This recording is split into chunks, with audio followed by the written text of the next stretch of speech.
mabunduki.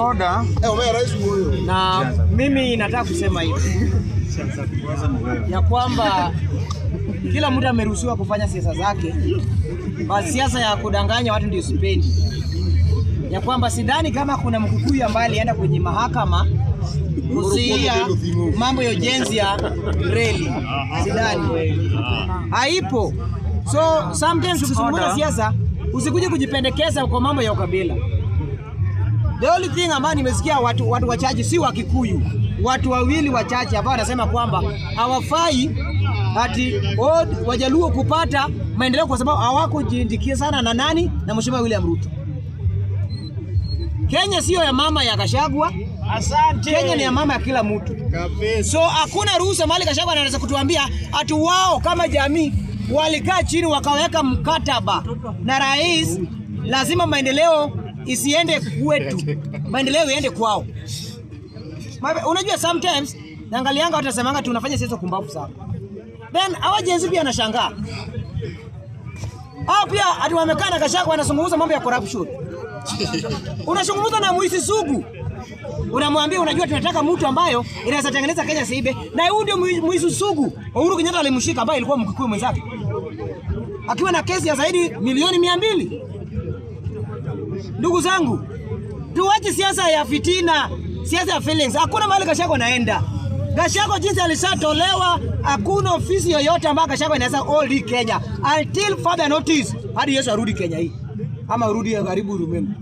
So kama kuna mtu amekaa kengeni ya barabara, anadhani ati Gachagua atamsaidia. Mimi naonia Kalonzo Ruma. Ati Mkama pia anasema wako na kiongozi. Wao pia wanakasema wako na kiongozi.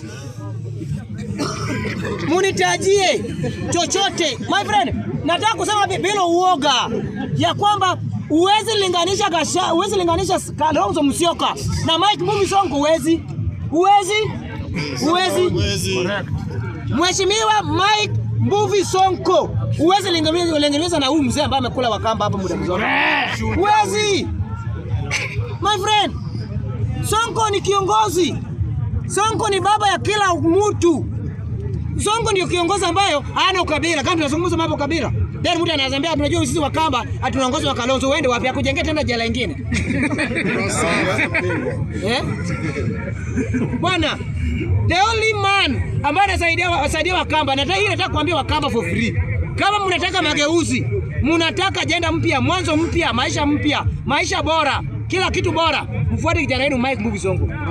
Ako na agenda na nyinyi na ako na agenda na Wakenya. Kwa nini upiganie mtu hawezi kusaidia? Amekuwa serikali zaidi ya 40 years. Kalonzo ndiye alisema 40 years. Wakati Ruto alisema 50, akasema Mheshimiwa Ruto nimekaa kwa 40. 40 unaweza sababu nini Ukambani? Jela peke yake unaweza kupata. Yenye majengo. Bwana, nataka kuambia Mkamba, waje kukasirika. Bwana, Mheshimiwa Mike Mbuvi Sonko ni yetu. Kama nyinyi mtaki, mfuate Kalonzo wajenge jela. Sisi tunataka Mike Mbuvi Sonko. Mkamba aenda huko kama mimi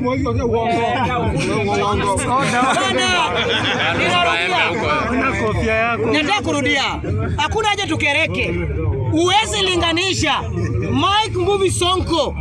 Uwezi linganisha Sonko na Kalonzo.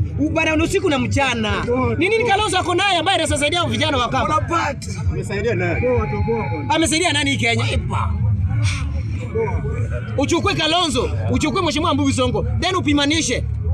Then mtu akishachana ati anaona Kalonzo anaweza kusaidia kwa sababu amewajengea jela. Bantu wacho pusi baba. Nataka kuambia jamii ya Kamba, tunawapenda. But mko na kiongozi mmoja ambaye anasababisha Ukambani, Mike Mbuvi Sonko. Na anazungumza tatizo la mnyonge, azungumza matatizo ya tumbo yake. Therefore, nauliza tena. Juzi tu maji imebeba watu wa Nairobi. Mzigo yote imewachiwa Sonko. Hata Mheshimiwa Rais mwenyewe kutoa tu pesa kidogo kusaidia Mike Sonko. Hakuna. Kila shughuli ni Sonko. Unashindwa kwani Sonko ndio rais? Sonko ndio governor. Wakati wa Mheshimiwa Raila Odinga alipelekwa Kasarani, zaidi ya watu 5 walipigwa risasi, aliyebeba msalaba ni Sonko. Pesa yake.